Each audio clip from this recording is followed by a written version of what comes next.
To be able to get success in job search, you need to focus on building relationships, whether it's for your networking and referrals, through the interviews, or afterwards with the organization. It makes a lot of difference. And in that vein, I'm going to share with you 3 strategies which are very underused. Most people think they are so small. What effect will they have on the overall job search anyway? But they can be oh so powerful, especially when they come together in tandem. It really helps to differentiate you from all the other job seekers. Hi, welcome back to my channel. My name is Shubh Faujdar. I'm a Singapore-based job search strategist and career coach and a former corporate recruiter. I do release new videos every Tuesday and Thursday.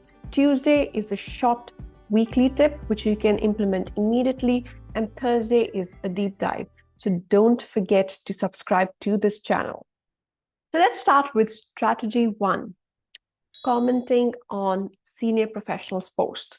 Look, if I were to do job search today, while I'm applying online or reaching out to my network, I would want to expand my network, especially with senior professionals in the function and industry I'm targeting. So one of the easy ways is to start following them. Now, following is easy because you don't need to take permission from them. You can follow anybody and then you get notified when they post something and it comes in your home feed if you engage with their posts.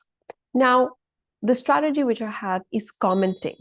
For all the people out there who don't want to be LinkedIn influencers, who don't want to spend time posting things, thinking of content, this is an easy strategy because you're just building up on whatever this person is saying. And just a few things to keep in mind. Your comments should not be generic. So they should not be fantastic article, great point, etc. I mean, they could be part of your comment, but you need to build on what they have said. So there are 3 ways of doing it. One is when you add more information to what this person has shared. So whatever topic they're talking about, you know something, you've read an article, share it in comments. Second is to share your personal experience in line with what they've shared. This is unique to you. This is what helps to connect and keep you memorable. And the third one is you can also disagree with the person, but please do it respectfully. An easy way of starting a disagreeing comment is to say, that is interesting in my experience, or based on some of the research I've done, this is what it is. What are your thoughts? So here you are opening up a discussion rather than fighting with this person or being disrespectful to the person. When you start commenting on somebody's post, the first time you do it, okay, you're one of the people who saw the post. But if you do it 3-4 times, your name becomes familiar to this person.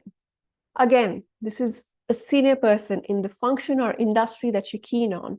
So once you've commented a few times, the chances of this person accepting your connection request is much higher. You're a familiar name.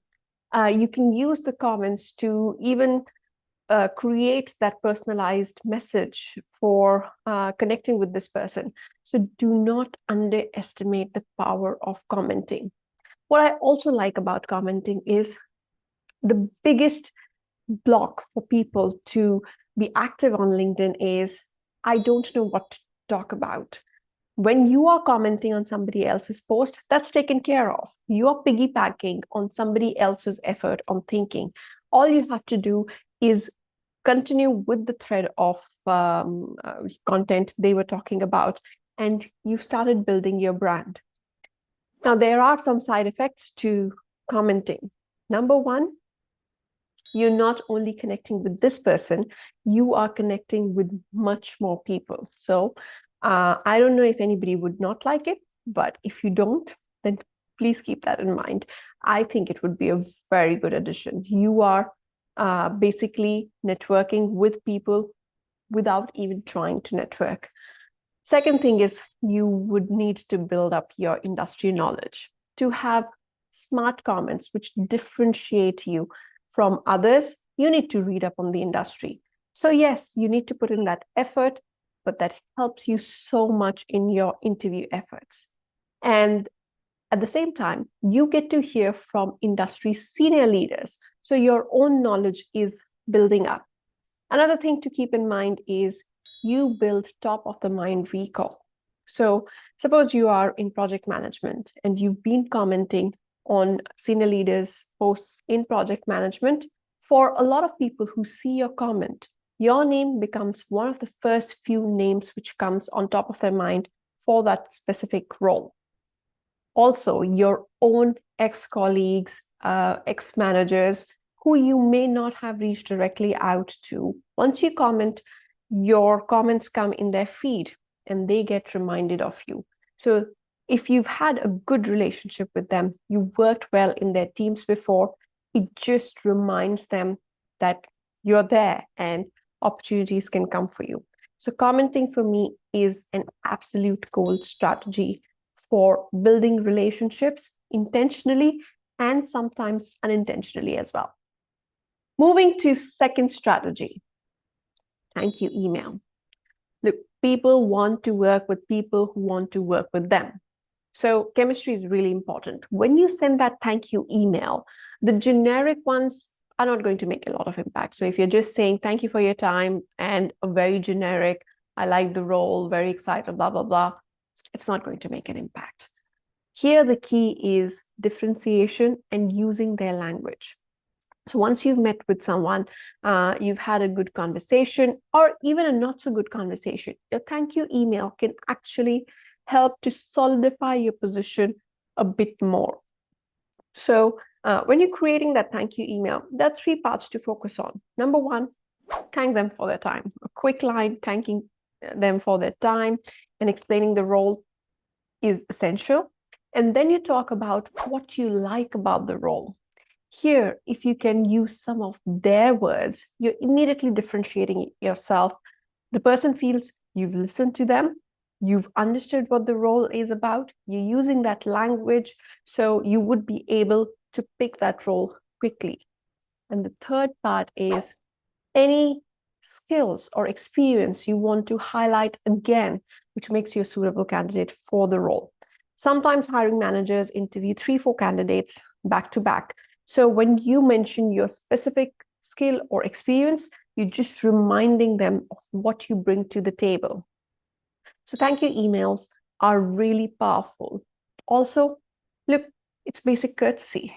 You've met someone, you go and thank them for their time. I do that with people who meet me for coffees just to catch up after a while. So it takes you 10-15 minutes and it makes difference in your job search. Why? Because as much as you don't know whether they liked you or not, they also don't know how interested you are in the role. So by the act of sending them that thank you email, you're telling them that you are interested in the position and reaffirming that you would be interested in taking the process forward. Not necessarily accepting the role, but taking the process forward. Now, when you're sending your thank you email, make sure you do it within 24 hours. You send it to the interviewer. Question: if you have the email address of the recruiter, but not of the hiring manager, what do you do? Simple answer. Look, most companies follow a particular pattern for email address. So if the email address of the recruiter is abc.xyz@tuv.com, the hiring manager's email address is going to be the same, first name dot last name @tuv.com. So just follow that particular pattern itself. And now moving on to strategy 3, responding to rejection email. Now, caveat here. This is not for your automated rejection emails where you haven't interviewed. This is when you've gone for interviews, at least with the hiring manager, if not for subsequent rounds. So hiring manager is the person in whose team this role is going to be, not the recruiter, not the HR. I once had a client who was interviewing for one of the FANG companies. She proceeded to the advanced rounds of the interview. And in February of that year, she was told that they have decided to move the role to US, closer to the headquarters. Anyway, she sent replies to the rejection emails, both to the recruiter as well as to the hiring manager, and built a good rapport with the recruiter in this entire process. A few months later, the organization needed to hire another role at that senior level. And you know what? The recruiter came immediately to her, told her what the role is about. They had no other candidate in the process because she had gone through such advanced processes. And she just had to meet a few other members of the team and got the offer. Even as a recruiter, I've seen sometimes where companies go with their option one and this person backs out at the last minute, or they join the role and within a month or so, the company realizes, not the good fit. Rather than restarting the whole process, they may go to option number two, especially if that person has shown great interest in the particular position. So do not underestimate the power of replying to the rejection email. Now, I do get this question sometimes from my clients. Won't I look desperate? Good question. Depends on how you send that rejection email. If your rejection email is all about how disappointed you are and you really wanted that role and you don't know what to do with your life, yes, it counts as desperation. But if your rejection email is a polite email which tells them how much you enjoyed conversing with them, you hope that the paths cross, and if there's any other opportunities in the future you would like to be considered, it's a very neutral tone which you use in your reply to the rejection email. That makes a greater impact. I've used it in my job searches as well, and majority of the people reply back with that email I sent to them, and it helped us to build relationship. Even though I did not or may not have chosen to work with them again, they became part of my professional network.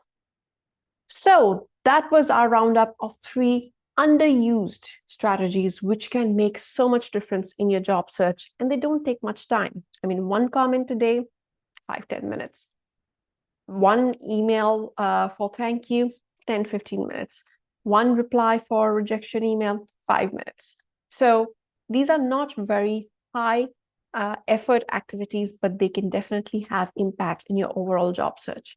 So please, as always, share with me what are some of the strategies you've used in your job search, which may appear as very small, can't make a lot of difference, but have created an impact for your job search strategy. And if you do have any questions, please type it in comments.